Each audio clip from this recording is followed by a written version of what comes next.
Visit them online at techtimeradio.com. How to See a Man About a Dog. It combines darkly comic short stories, powerful poems, and pulp fiction prose to create a heartbreaking and hilarious journey readers will not soon forget. Read How to See a Man About a Dog, collected writings, for free with Kindle Unlimited. Ebook available on Kindle, print copies available on Amazon the Bookpository, and more. Broadcasting across the nation, from the East Coast to the West, keeping you up to date on technology, while enjoying a little whiskey on the side, with leading-edge topics, along with special guests, to navigate technology in a segmented, stylized radio program. The information that will make you go,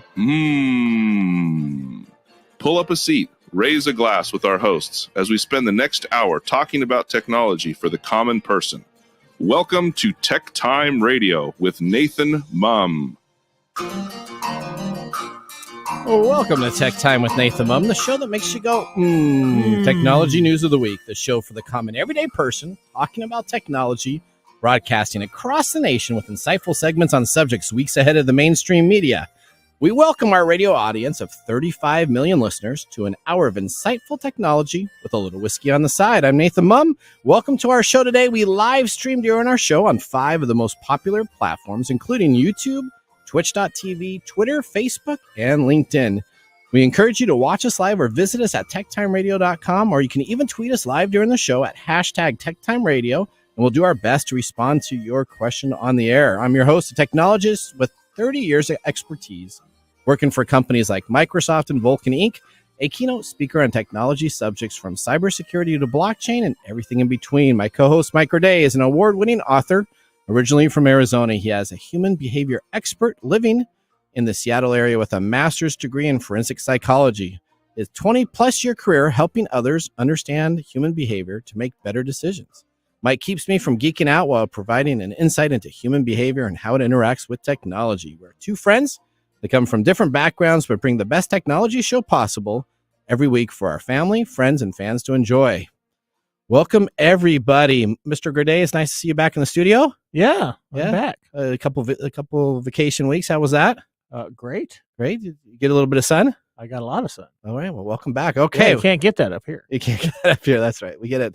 Oh, you can get it from July 4th to July 7th. Well, we'll see. This is unusual. I understand this is very unusual weather that we're having. No, that's what everybody tells you when you're out of state, and they just is that what happens? That's just the Pacific Northwest lie. It's all known. It's all known. When you're born with that type of lie in your back pocket. Yeah. There you go. I get it. Okay. I want to go back to my pool. Okay. Oh, I'm sorry. Well, I'm glad you're here today. It should be exciting. Welcome, everybody. Odie, I'm glad to see you. Now let's get ready to start today's show. Now on today's show. What are we talking today about? All right, we have Nick Espinoza joining us from Security Fanatics to talk about the top issues in security happening in Russia and Ukraine, along with a few cybersecurity issues that happened this week and something that happened a couple months ago, but it's breaking news on how some criminals are working with criminals. It's very interesting. We're going to be talking about that. Somebody wants to buy Twitter. That's our lead story to start. I'm not going to get into it, but somebody else now wants to buy Twitter. We're going to be talking about that. What happens when a ransomware gang threatens to take over a government? Going on in Costa Rica, we're going to be talking about that story. What's happening to Bitcoin? And we have Phil Hennessy, who's going to join the show to start a 4-part series called Phil's Electric versus Gas Vehicle Technology Insights. Yeah. A 4-part series will be very interesting to see. Does an electric versus gas vehicle versus hybrid, because there's kind of the hybrids, what's the best out there? What do they do? We're going to go and explain that into a 4-part series. Excited about that too. And then, of course, we have This Week in Technology, Mike's mesmerizing moment, and our pick of the day, whiskey tasting. So sit back, raise a glass, and welcome to Tech Time with Nathan Mumm. Now it's time to start our show with our loaded question of the week, brought to you by Elderberry Boost. Get your Elderberry Boost today at elderberry-boost.com. Mike and Odie, here is your loaded question. Are you a cat person or a dog person? Really? It's a high psychology question. Yeah, that is. Okay. Yeah. If I had to choose to have a pet, it would be a cat.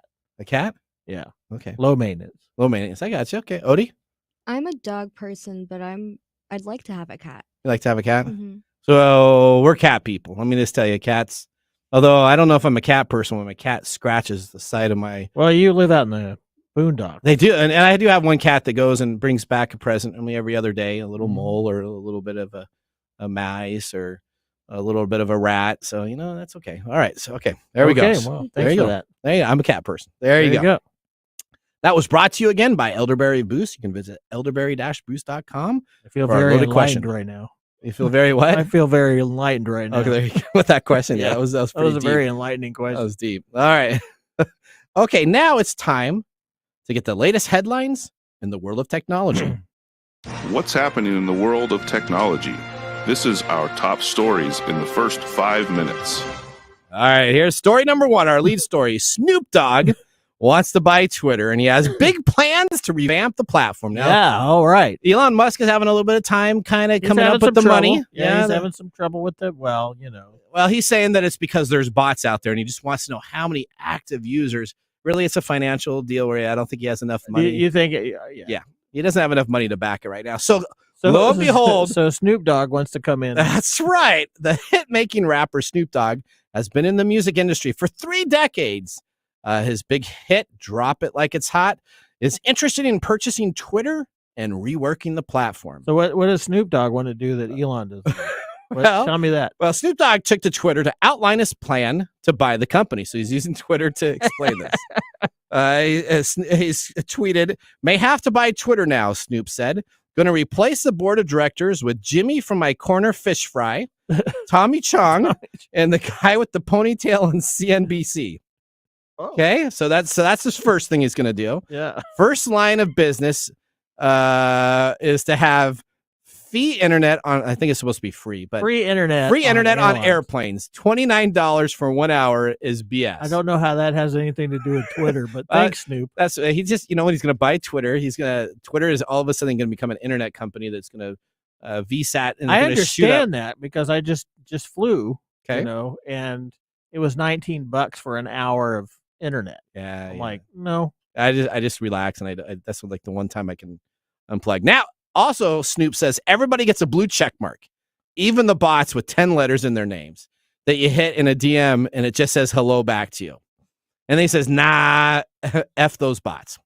He had it ending with a hashtag when Snoop buys Twitter. Now, Elon Musk decided to join in on this. Yeah. So he decided to actually tweet back to Snoop with 2 fire emojis. So I don't know. What does that mean? Is he What? going to burn down Snoop or burn down Twitter? I you know what? I don't. Snoop Dogg responded, "You bring the fire, I'll bring the smoke." And he had a picture of his emoji with the fire, and he had a little vaping. yeah, icon. we know what kind of smoke that is. If Snoop Dogg did buy Twitter, it would not be his first venture into the world of technology by any means. He has ventured into the video game business, creating his own esports league known as Gangsta Gaming League. Yeah. Now, I have watched Snoop Dogg play Madden football. He was on like the celebrity Madden football deal, and it's very surprising. He is very, very good at Madden football. As a superstar that plays, he plays at a very high level. So you know what? If he can He play, spends a lot of time playing video games. he may be and smoking a little bit on the side. some stuff. All right, there you go. All right, so there All you right. go. I think this next story is a little more serious than Okay. Snoop Dogg buying Twitter. I don't know. Snoop could be very serious. Okay, you're up. So, a ransomware gang Oh, that has infiltrated some of Costa Rican government computers has upped its threat by saying that it's going to overthrow the government now. so a cybersecurity or no, a cyber. A cyber ransomware group, Okay, perhaps seizing on the fact that President Rodrigo Chavez has only been in office for a week. Monday, a news conference that the attack was coming from inside as well as outside of Costa Rica. So, so they're having a cyber attack yeah, on Chavez, Costa Rica's primary stuff. Yeah, Chavez says that his officials were battling a national terrorist group that had collaborators inside Costa Rica. Okay. He also said the impact was broader than previously known, with 27 government institutions, including municipalities and state-run utilities, affected. He blamed his predecessor, Carlos Alvarado, for not investing in cybersecurity and for not more aggressively dealing with the attacks in the waning days of his term as president. Okay. Chavez declared a state of emergency over the attack as soon as he was sworn in last week. The U.S. State Department has offered a $10 million reward for information leading to the identification or location of these leaders, who is in a group called Conti. Conti responded by writing, "We are determined to overthrow the government by means of a cyber attack. We have already shown you all the strength and power. You have introduced an emergency." I don't know what that means, but... So that's a response. So, we're going to have to ask Nick Espinoza about that. Cyber games are now... Yeah, we talked about... Well, you talked about that in the newsletter, about whether or not the U.S. should be offering rewards for people outside of the country who are doing cyber attacks. Yeah, and I kind of have a mixed feeling about that, right? I mean, we don't want to be just trying to attack everybody, the United States government, putting these bounties up if they find information. I don't know about that. I'm kind of a little torn on that. So. Okay, well, that's what's going on in Costa Rica right now. All right, well, let me talk about Bitcoin. Bitcoin plunges. What happened to Bitcoin? And it exposes that cryptocurrency could be volatile. Really? Yeah. Did nobody know that? If you haven't listened to our show for the last 2+ years, we've at least said this at least 100 times. Mm-hmm. That cryptocurrency, as Elon Musk likes to call it, it's a hustle. It's a side hustle, right? It's a side hustle. So essentially, the sell-off of cryptocurrency resumed Monday as Bitcoin dipped to a low of 25K. On Thursday last week, the total market value of cryptocurrencies has dropped about $326 billion. So you understand, in the cryptocurrency market over the last month, it has dropped down $326 billion fake dollars that don't really exist. Right. All right. In the past 7 days, though, roughly 1.33 trillion have been lost. Still not too bad for that good old side hustle, as Elon Musk said, that it's just a side hustle. So be careful with your cryptocurrency.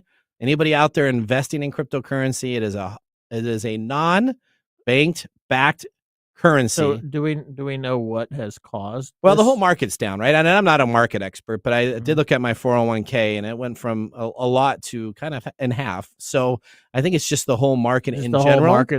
And when you have fake currency as cryptocurrency, well, it's probably affected. It's all affected by human emotion. So it is, right? Isn't that? Yeah. It's really interesting. So we talked about that on the way in on the show, about kind of how many jobs are available in the market, but yet people can't find jobs, but yet people aren't getting jobs. So, yeah. All right. Well, Mike, our time is up. We got through the top stories of the week. If you want to learn more about this, please visit us online at techtimeradio.com and click on the episodes section or blog to get even more details on these stories and features. Now it's time to get ready for our whiskey tasting during the break. But up next, we have Nick Espinoza with our Technology Insider. We also have Phil Hennisley joining the show later, and we're going to be back in a moment with our Technology Insider. You're listening to Tech Time Radio with Nathan Mumm. Hey, Mike. What? Have you heard of elderberry? Only in reference to a Monty Python movie. Well, let me tell you, Elderberry Boost. Again, that's elderberry-boost.com. Elderberry Boost. Yes, Mike, that's Elderberry Boost. You can choose organic Elderberry Boost, that 8-ounce size. It's available on sale right now at $11.99. But you're listening here right now on Tech Time Radio, so you need to go to Elderberry.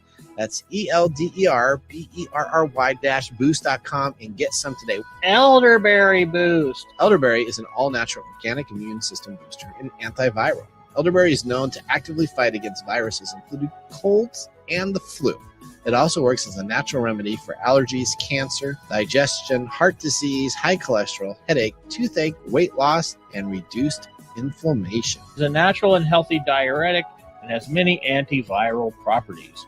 While it is famous for fighting the flu, it is effective for any illness. Elderberry Boost was created to provide a quality organic elderberry to their customers. After searching years ago for a perfect elderberry syrup, none could be found, so they essentially created their own homemade recipe. If you would like to get 15% off your first order of Elderberry Boost, just put in the discount code TechTime at checkout. Again, that's elderberry-boost.com. Elderberry Boost. Hey, Mike. Yeah, what's up? Hey, what would you recommend for someone that's looking to launch their career in coding? Treehouse, man. Treehouse has one of the best and most affordable online classrooms for you. At Treehouse, they've rethought the learning process and built a proven system to get you the skills and knowledge you need to achieve your goals. That's awesome. When you're done with the course, you haven't just watched a video. You've learned, practiced, and absorbed the concept, or choose to build your portfolio. Create a network and land your dream job with their boot camp style tech degree program. Land a dev job this year. Okay. Whatever your goal, we'll get you there. Get 50% off your first month as a podcast listener. It's teamtreehouse.com/sign-up_code. That's sign-up_code/Podcorn courses. Sign up today with our special Tech Time Radio code. Now listen carefully. It's teamtreehouse.com/sign-up_code. That's sign-up_code/Podcorn courses. That's awesome. Sign up today.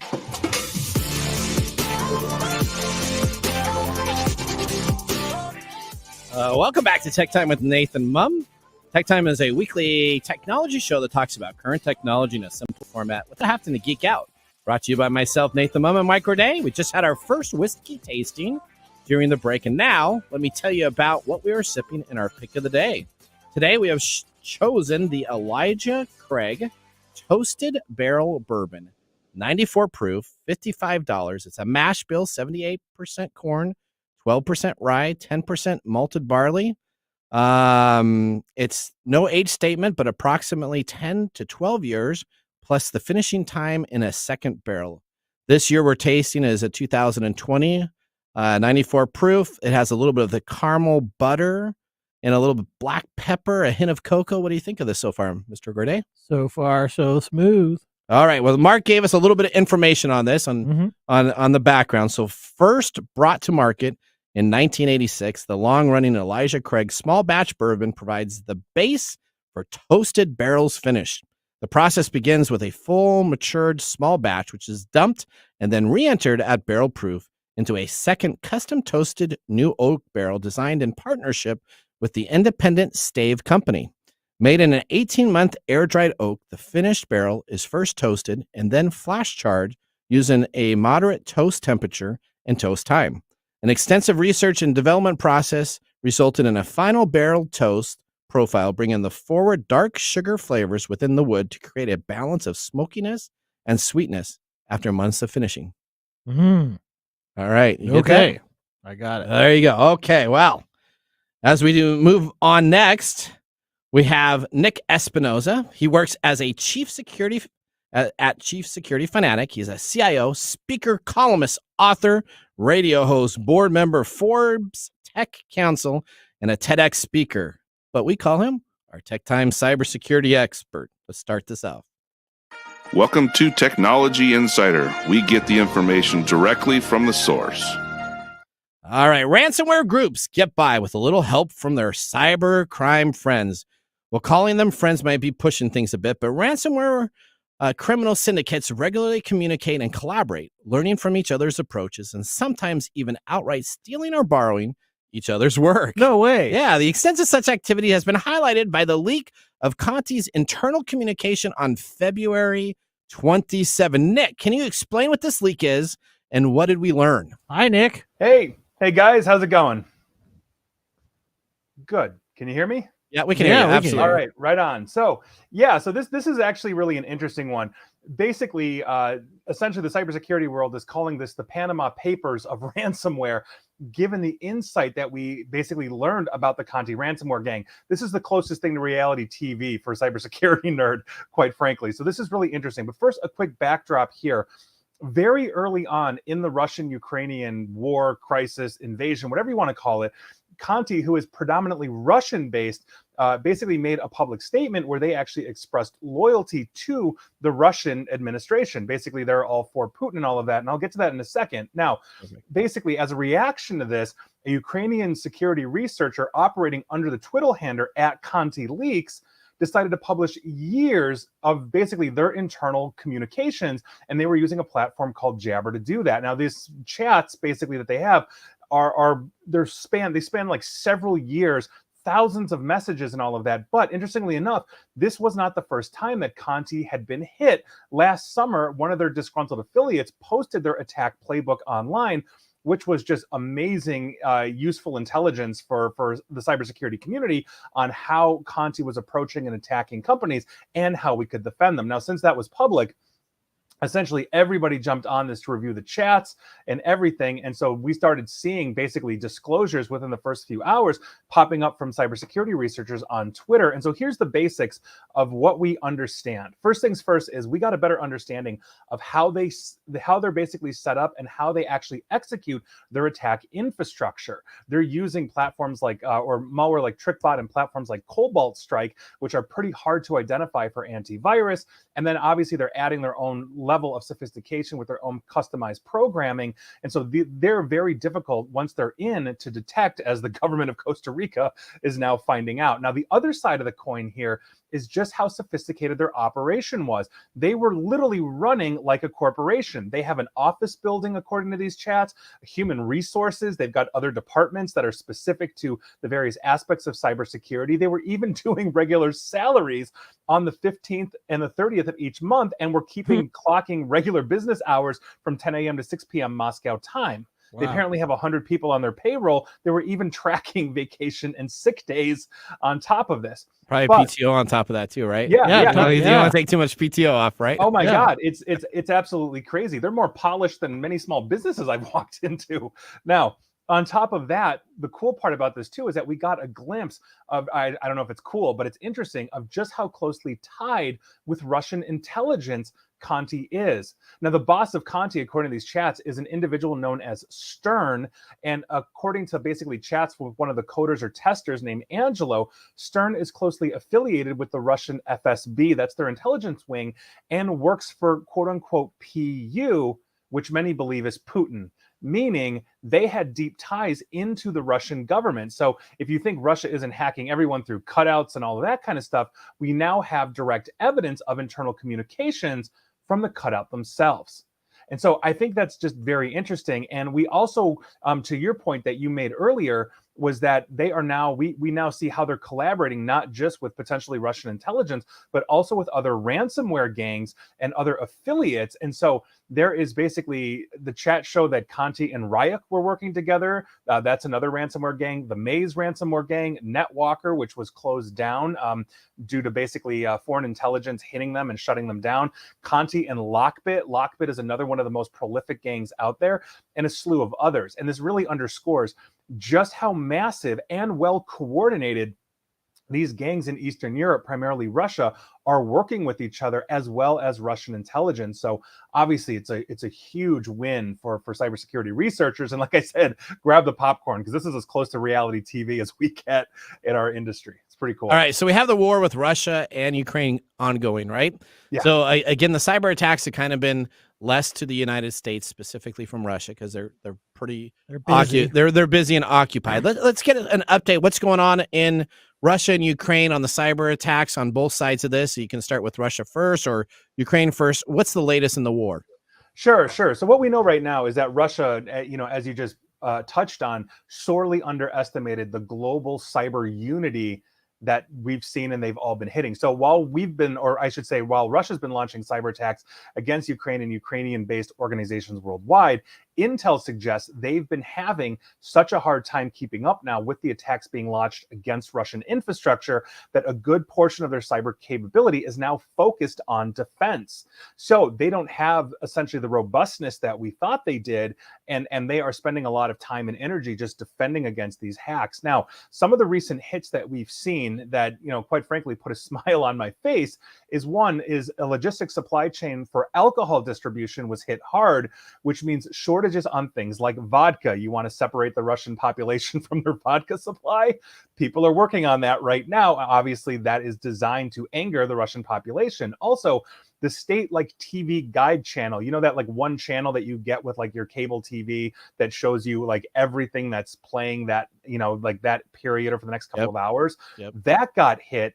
And basically they replaced all the show names with pro-Ukrainian slogans as well as Ukrainian information. So anybody in Russia with a television that was looking, let's say, at what do I want to watch tonight and flipping to that channel, started to see pro-Ukrainian slogans and information. On top of that, one of the Russian major news sites was hit by 2 Russian nationals who we believe actually live outside the borders. Obviously, they're afraid for their lives now, but they got in so deep that they changed all of the articles and all of the headlines to anti-Putin, anti-war, everything, complete with fully written articles on how Russia is a bad actor, in this situation, all those kinds of things. And so basically, while infrastructure attacks are still constantly being launched against the Kremlin, against military infrastructure and all of those things, much of the coordination at the moment basically between attacking groups and cutouts for allied intelligence, if you will, and the Ukrainian government have been focused on psychological warfare, especially since Kyiv is now safe enough to have the U.S. Speaker of the House, Nancy Pelosi, and the Senate Minority Leader, Mitch McConnell,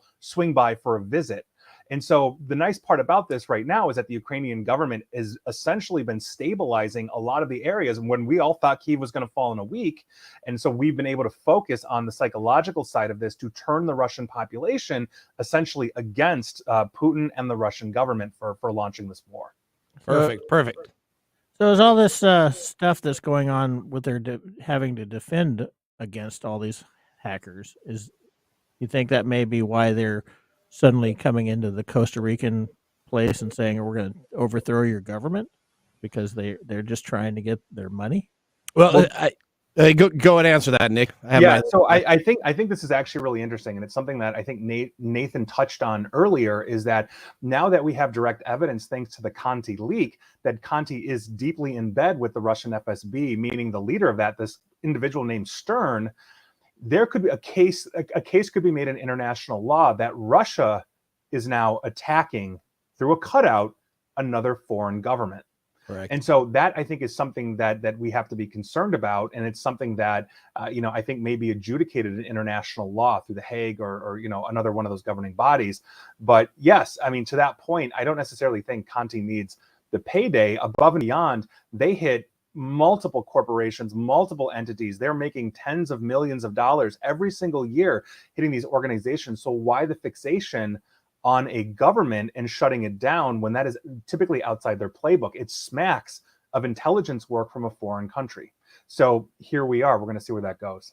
All right, let's not leave North Korea out of this. All right. Oh no. My next question: the United States has sanctioned virtual currency mixer Blender.io for its role in enabling North Korea to conduct malicious cyber activities and money laundering and stolen virtual currency. This is the first instance of the Treasury Department's Office of Foreign Asset Control imposing sanctions on a digital asset mixing service. Explain to us, what is a digital asset mixing service, Nick? Yeah, so if you're looking at essentially a cryptocurrency, take your pick on cryptocurrency, what you're trying to do, especially if you're laundering it, is essentially obfuscating its trail by moving it through various currency exchanges, by swapping it out for one cryptocurrency type for another, like moving Bitcoin to Ethereum or Ethereum to Bitcoin. This is why a lot of attackers use Monero right now, but the goal is to obfuscate the trail. Now, the upside to this right now, especially we saw that recent case, I cannot remember their two names, of that couple, this married couple that basically stole about $3-4 billion worth of cryptocurrency from Binance a few years ago. We are seeing law enforcement internationally so basically stepping up the game in terms of tracking these things to the point where they're starting to see these fraudulent transactions hop from one blockchain to another. And so when you're looking at something like Blender and North Korea, essentially the charge here, from what I understand, is simply that Blender does not, or rather was turning a blind eye to the machinations of what North Korea was doing. North Korea has been shifting their focus internally from intelligence-based attacks, meaning stealing intellectual property or government secrets, to purely money-making operations, hitting the Bank of Sri Lanka, for example, and stealing something like $800 million because, quite frankly, they need the money. And now that they've got this massive coronavirus hit, something like 1.3 million North Koreans are now infected, and they don't have viruses or any infrastructure. This becomes even more of a concern for North Korea's intelligence operations because, quite frankly, they need to be laundering money. They need to be, basically going through these steps in order to fund survival at this point. All right, so let's talk just real quick, and then we're gonna have to end our segment. Cryptocurrency. This is one thing that I always get from people, where they always think that if I am transferring cryptocurrency from like one exchange to another, that it's always hidden that it's anonymous, that nobody knows when these transactions happen. Explain to the common listener, Nick, a little bit here. How is it that cryptocurrency kind of transfers from exchange to exchange? But can you explain to it where it's not really hidden and there's information and markers that is being done with these transfers? Sure. Well, like think about a regular bank, so if I'm going to Chase Bank and I'm moving money from Chase Bank to US Bank, I'm essentially issuing an order to Chase to say, hey, move all my money or an X amount of money from your bank to this bank. And essentially they sync up on the back end, create a transaction log that says, okay, I'm moving this from Nick Espinosa's account here in Chase to Nick's account here, at US Bank. And so now there's a paper trail, meaning if I go to the IRS and say, I don't know what happened to that $100,000, the IRS can investigate to say, well, it's clearly obvious you moved this from Chase to US Bank. Now, in the dawn of cryptocurrency, these exchanges, and as we've talked about in the past, if you're going to international exchanges, you can sign up anonymously for a lot of these, but as they are monitoring and tracking them, meaning the intelligence agencies of the world, they are seeing essentially how these transactions are hopping. So that couple that I mentioned, that married couple, as they were moving from Bitcoin to Ethereum to Monero and all these other places, the intelligence, because they were monitoring all of these blockchains live at once, could literally see these transactions hopping. Not to mention, if you're going from exchange to exchange, you're outputting logging, you're outputting metadata for these exchanges, and these exchanges typically fall under the laws of the country that they're in. So if you're sitting here in the United States and you're using a US-based currency, cryptocurrency platform, let's say Coinbase, for example, which I believe is based here in the United States. San Francisco, yep. Yeah. So in order to move cryptocurrency, I have to give them information. And now I have to give them a driver's license. Now I have to prove that I am who I am, which means transactionally, they're working very similar to US Bank or Chase Bank. And a lot of countries have now started to employ laws for their respective currency or their platforms that are sitting in their countries. And so now we're starting to see a structure kind of similar to international banking, but still has the ability to have a little bit of anonymity. But that outputted metadata, that outputted logging, if subpoenaed, can literally show any law enforcement agency that you've been trying to launder money or move money around the world. And that's something that I think the criminals of the world are now taking note of, which is why there's a premium when you are using a common currency like Bitcoin or Ethereum, as opposed to one that is designed to obfuscate its paper trail or its electronic paper trail like Monero. So if I had a $10,000 ransom, it would be $11,500 in Bitcoin or $10,000 in Monero. But even then, the tracking in Monero is starting to get better as well. Perfect. Now, Nick, how can people find out more information about you? Oh, well, I'm here periodically, so make sure to listen to Tech Time. That's right. You can also find me on Twitter at NickAESP, or feel free to connect to me on LinkedIn at /Nick Espinosa. All right. Thank you very much for joining the show today. Thanks, Nick. Thank you. All right. We appreciate Nick Espinosa joining the show. Up next, we have our This Week in Technology. So this would be a great time to enjoy a little whiskey on the side. You're listening to Tech Time Radio with Nathan Mumm. See you in a few minutes. Hello, my name is Arthur, and my life's work is connecting people with coffee. Story Coffee is a small batch specialty coffee company that uses technology to connect people to each product resource, which allows farmers to unlock their economic freedom. Try our Medium Roast Founder Series coffee, which is an exotic bourbon variety that is smooth, fresh, and elegant at storycoffee.com. That's STORI coffee.com. Today you can get your first bag free when you subscribe at storycoffee.com with code TechTime. That's STORI coffee.com. And now, let's look back at this week in technology. All right, we're looking at May 19th, 2001. Apple Computer opens the very first 2 locations of their retail stores in McLean, Virginia, and Washington, D.C. In the first weekend of opening, the stores attracted 7,700 shoppers and sold a combined almost $600,000 in inventory. While ridiculed by many technology experts at the time, the choice turned out to be really wise. In Virginia, some 500 people lined up at the pre-dawn hours of the morning for a chance to be the earliest inside the first Apple retail store open to the public. The queue of Apple diehards grew throughout the day until it reached over 1,000 people. Security guards were on hand to make sure the line did not violate fire codes and registered the maximum occupancy for this building. The doors of the Virginia store opened around 10 a.m. Eastern Time, And history tells us that a man named Chris Barlick, who was a contributor and writer to Macworld, was one of the first customers inside. He had been waiting more than 6 hours for the opportunity to spend money on an Apple product. Inside, he found a spotless, well-lit space decorated with light wood, brushed steel, and crystal white glass.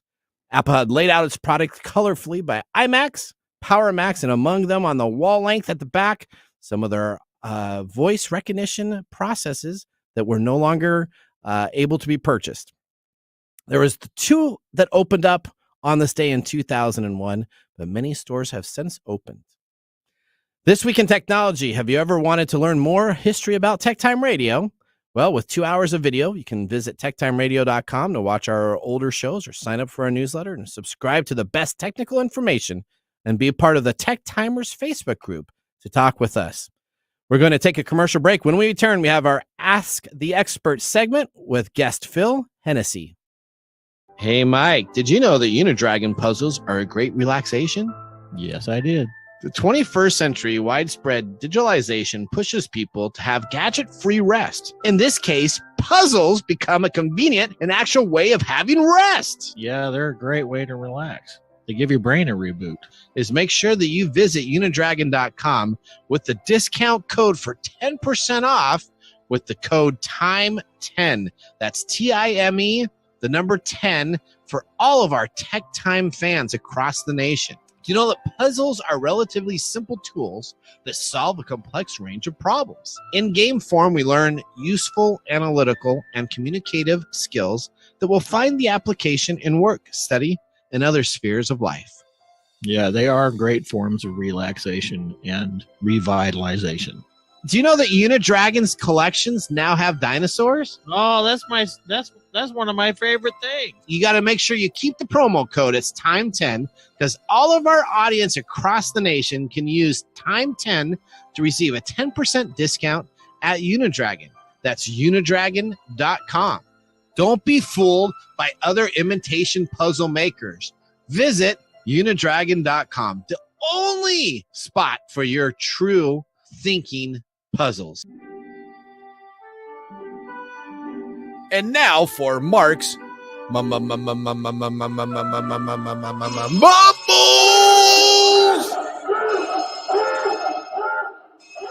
Brought to us by Story Coffee. Visit storycoffee.com. All right, Mike. What does Mark have to say? All right, well, this is the Elijah Craig Toasted Barrel Bourbon, 94 proof, $55 a bundle. This is what he got. Heaven Hills Birmingham Distillery is the world's largest independent family-owned bourbon distillery, which produces 1,300 barrels a day. The original distillery was built on an acreage of barstones owned by the man named William Heavenville.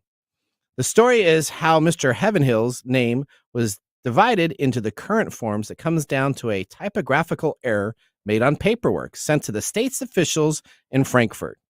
When told it would cost $10 to return to the name Heavenhill, it was deemed unnecessary and the misspelling remained. Well, this bourbon will not be for everyone. Tasted barrel finish brings a less dry oakiness and more caramel and vanilla sweet notes.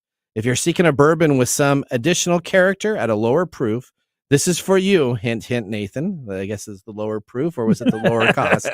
If you are more like me, cost. Save your money for the Elijah Craig barrel proof batches. And I'll tell Mark he's wrong. This is exactly the type of whiskey that I like. It's got that taste. It's smooth, a little bit of some taste. Are you pre thumbing up? I'm not going to pre thumb up, but absolutely, Mark, this is the best whiskey you've given us over the last 3 or 4 that we've had. So, okay.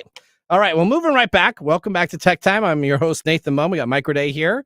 My lie to be expert. We are getting ready now to bring on a special guest that is going to be talking about a 4-part series. So let's get ready to start. Welcome to the segment we call Ask the Experts with our Tech Time Radio expert, Phil Hennessy. All right, Phil, welcome to the show. Thanks, guys. Great to be here. Yeah, it's great to have you on. Okay, so let's talk about this. So we're going to be doing a 4-part series. It's called Ask the Expert segment, Phil's Electric versus Gas Vehicle Technology Insights. Now, this is going to be our questions that we're going to ask a lot of different questions, but really what we're trying to take a look at is an electric vehicle or as they known in the industry as EV. Is it sustainable to purchase one of these vehicles for your total cost of ownership now? Is it to have one later? Is it better to have an electric vehicle versus a gas vehicle because it saves on emissions?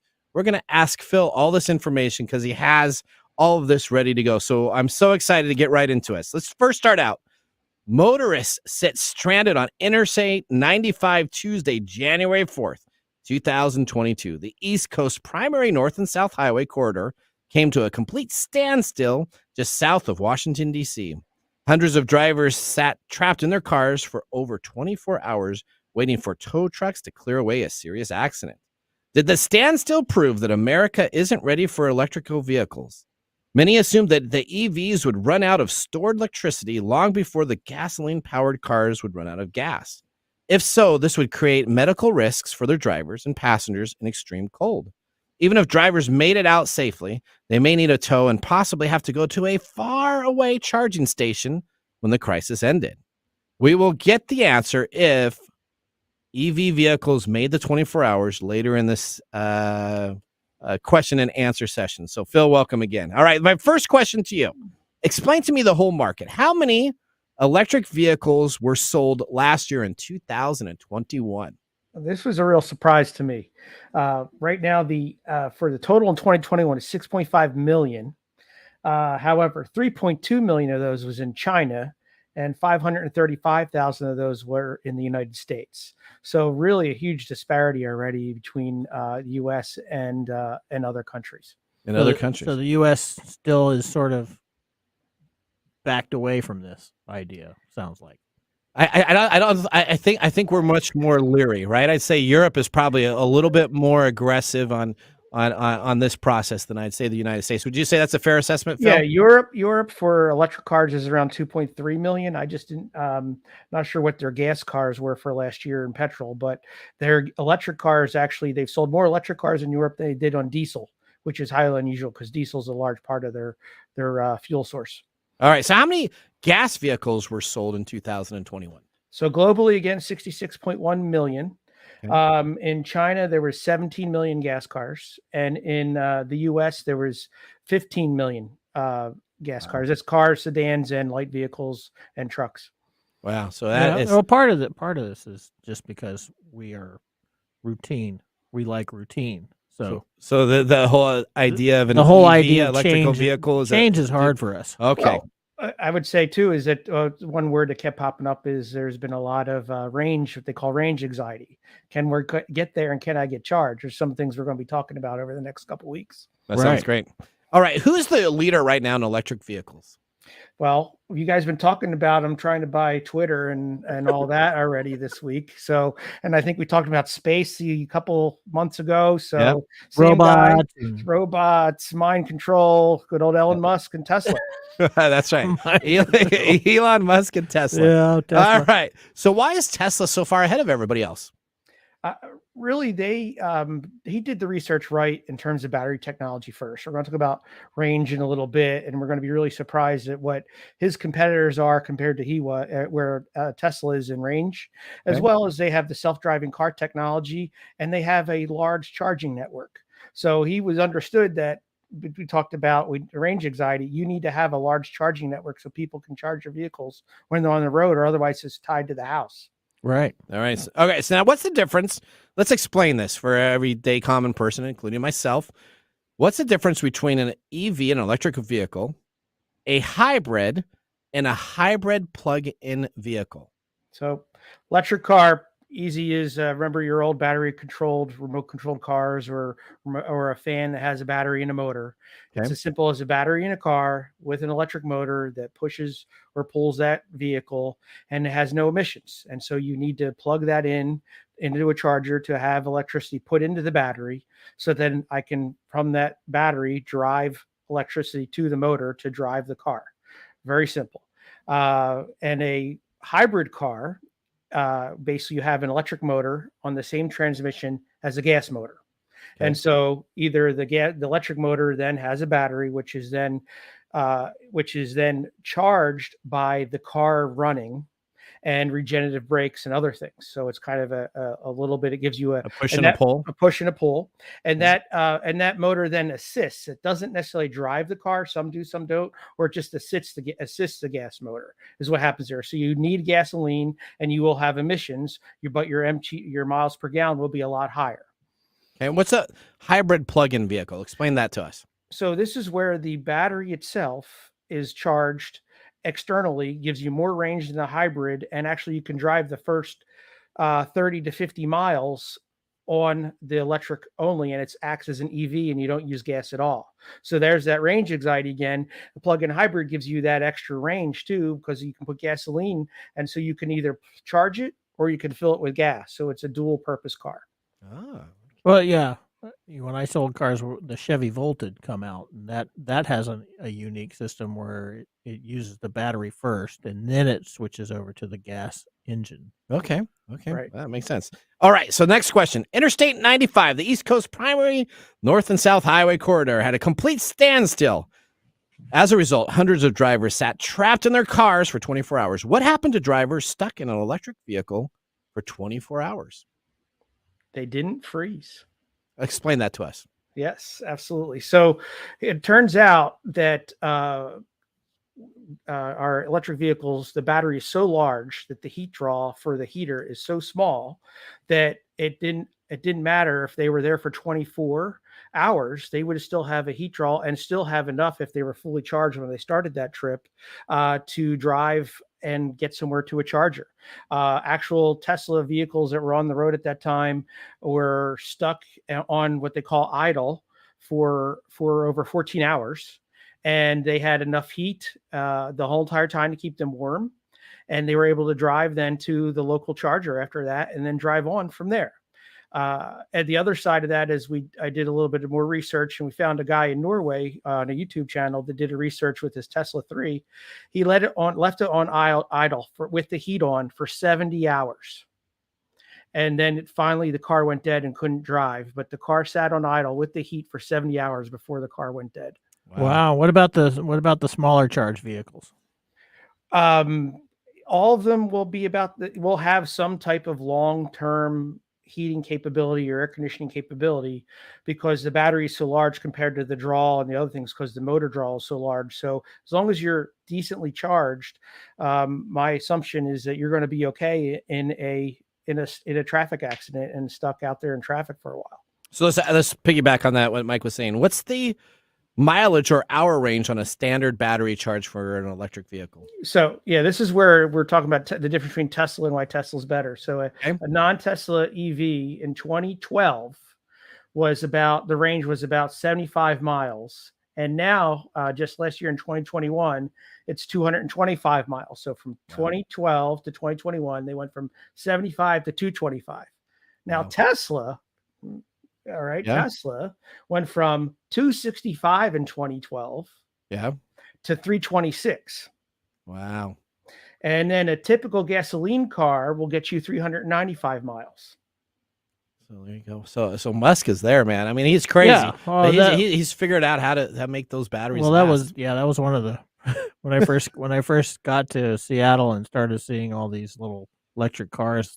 I saw a lot on the side of the road, waiting for the tow truck. All right, last question, and then we're going to have to leave. What is the difference in charging if the weather is really, really cold or really, really hot? Is there a difference in that? Does that make a difference? The battery will reduce range. So we just talked about, the car will last and you will be safe with heat or air conditioning is too hot or too cold. However, the caveat is that if you're operating normally and you're in either very hot temperature above 95F or you're very cold below 20F, you're going to see a 17 to 40% reduction in range by battery power. That's why Pacific Northwest is so popular, because we're just a mild temperature climate. Is that why? No, I don't know. I thought we were just effed. That's right. All right. Okay. All right. So, Phil, we got 3 more parts, right? So this is part 1. Next week, our challenge is to charge or not to charge. That's what we're going to be talking about. All right. Thank you so much for being a part of this. We are excited to have you back next week, and we'll continue this discussion. Thanks a lot, guys. Take care. Bye, Phil. Bye-bye. All right. So now's a great time to sit back, raise a glass. You're listening to TechTime Radio with Nathan Mumm. We'll see you after the commercial break.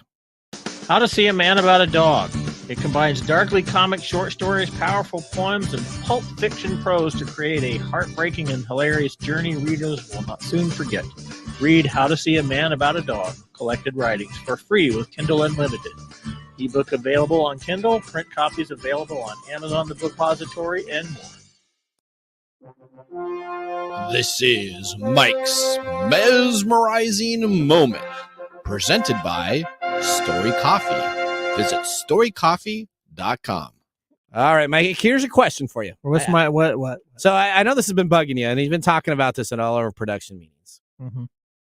Explain to me, should a society have social robots? What is your take on social robots?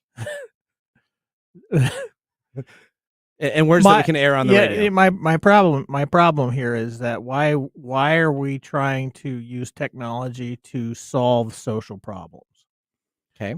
Right? We're trying to use technology to solve problems that can be solved with human beings. All right. The problem is it's not that this is not an idea that may be worth looking at, but this goes higher than the technology level. This is about culture. Okay. Right. So we had this thing about the assisted facilities using these things. The Mindy robot, 2 episodes back. Yeah. Yep. That in and of itself is not a horrible idea, except for the fact that it's being used to solve a problem that can be solved otherwise. And how could it be solved otherwise? Well, first, socialization is a human trait. Okay. And culturally, we have a problem with the elderly. So we put them in these places and we hire people to take care of them. Okay. Right? So we kind of put it out of our minds that we need to socialize with them. And then we find out that they're not being socialized. So why do we come up with it?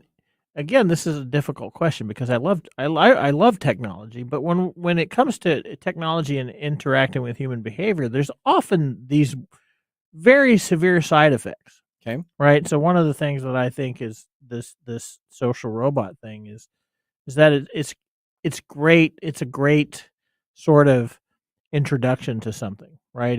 There's this oh wow, something new.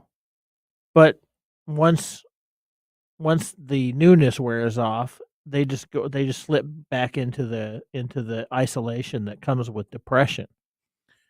And so, the problem is not something that technology can solve. It's something that's like this little Band-Aid that we use instead of facing the real problem, which is a cultural idea about how we should be how we should be treating elderly.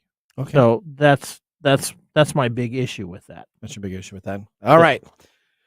Well, I think now we're going to go to our pick of the day whiskey tasting. No way. Yes. And now our pick of the day for our whiskey tastings. Let's see what bubbles to the top.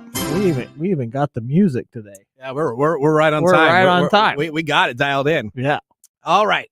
So this is probably some of the best whiskey I've had in a long time. This is the Eliza Craig Toasted Barrel Bourbon, 94 proof, $55. I am going to buy bottles of this, not one, but 2. Remember when Screwball came out? And we were so excited? You were supposed to give me a bottle, but you never did. I got like 6 of them at home still, so I still need to get you one of those. All right. So this is 94 proof. It's got black pepper. It's got cocoa. It tastes like just honey. I mean, this is the best thing without a super taste. I'm giving it absolutely thumbs up. Yeah, absolutely thumbs up. Okay. And Mike, what are you going to do? I am going to give it a thumbs up because this is actually really good. It's really good. I am really enjoying this. Yep. It's very tasty and it's smooth without a a large bite. That all right. takes away the taste. Odie, you got to taste it also. What did you think? I really liked it. A thumbs up. Thumbs up. So that is like a 3 thumbs up. Yeah. You know, well, Mark, we could give it a 6 thumbs up. We could. We could. That would have been. Well, I don't know if it's better than Screwball, but this is top shelf. Well, this is real bourbon. This Correct. is untouched. This is so. It's not flavored. It's not a Crown Royal from or anything a like that flavored at all. whiskey perspective. Yeah, this is better. All right, Mike. Well, we're about out of time. We want to thank our listening audience and hope you enjoyed our show today. You can always visit us at techtimeradio.com or be a caller and ask a question on the show. You could be the next star of the show by clicking on the Ask a Question on our website. All right, you can always stay connected by signing up for our newsletter and technology so that you can enter in to win some very cool prizes. What kind of prizes? Well, we give away Story Coffee. We give away we gave away the Vivomi Pulse device. Right now, currently, our giveaway is the Story Coffee bag. You get one free bag of Story Coffee, which is worth hundreds and hundreds of thousands of dollars for great tasting coffee. $100,000. In my opinion, it's at least Okay, very Elon. decent. Okay, all right. Now, from all of us at Tech Time, I'm honored to be the host of today's show. I wish you a great week. And remember, the science of tomorrow starts with the technology of today. Bye-bye. Thanks for joining us on Tech Time Radio. We hope that you had a chance to have that moment today in technology. The fun doesn't stop there. We recommend that you go to techtimeradio.com and join our fan list for the most important aspect of staying connected and winning some really great monthly prizes. We also have a few other ways to stay connected, including subscribing to our podcast on any podcast service, from Apple to Google and everything in between. We're also on YouTube, so check us out on youtube.com/techtimeradio, all one word. We hope you enjoyed the show as much as we did making it for you. From all of us at Tech Time Radio, remember, mum's the word. Have a safe and fantastic week.